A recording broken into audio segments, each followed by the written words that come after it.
এত তোয়াজ করো না, এত তোয়াজ করলে মাথার উপর উঠবো। নুসরাতকে কলঙ্কের দাগ দিয়ে বাড়ি থেকে বের করার জন্য সকল ষড়যন্ত্র করে যাচ্ছে শিপন মেম্বারের প্রথম স্ত্রী। কি আছে নুসরাতের কপালে? হ্যালো বন্ধুরা, আসসালামু আলাইকুম। কেমন আছেন সবাই? আশা করি সবাই ভালো আছেন। তো বন্ধুরা, আপনারা ইতিমধ্যে মাতবরের ছেলে হুজুরের মেয়ে নাটকের 8 নম্বর পর্ব দেখে ফেলেছেন এবং অধীর আগ্রহ অপেক্ষায় আছেন পরবর্তী 9 নম্বর পর্বটি দেখার জন্য। পরবর্তী 9 নম্বর পর্বটি কবে আসবে এবং কী করলে সবার আগে দেখতে পাবেন, সমস্ত কিছুই জানিয়ে দেবো আজকের এই ছোট্ট 2 মিনিটের ভিডিওটিতে। তাই সম্পূর্ণ ভিডিওটি দেখতে থাকুন, কোনো রকম স্কিপ করা ছাড়া। আর হ্যাঁ, আপনি যদি আমাদের এই ছোট্ট চ্যানেলে নতুন হয়ে থাকেন তাহলে অবশ্যই চ্যানেলটি সাবস্ক্রাইব করে পাশে থাকা বেল আইকনটি বাজিয়ে রাখবেন, তাহলে সকল নাটকের আপডেট পেয়ে যাবেন সবার আগে। আর হ্যাঁ, আপনি কোথাও হতে ভিডিওটি দেখছেন কমেন্ট করে জানাতে বলবেন না।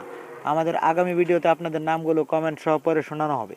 আমাদের গত ভিডিওতে কমেন্ট করেছেন সৌদি থেকে আনোয়ার, মালয়েশিয়া থেকে আজমল, ঝিনাইদহ থেকে সোহাগ, রাজশাহী থেকে রাশেদুল, সাদিয়া ঢাকা সাভার থেকে, ইভানা চট্টগ্রাম থেকে। আপনাদের সকলকে অসংখ্য ধন্যবাদ কমেন্ট করে পাশে থাকার জন্য।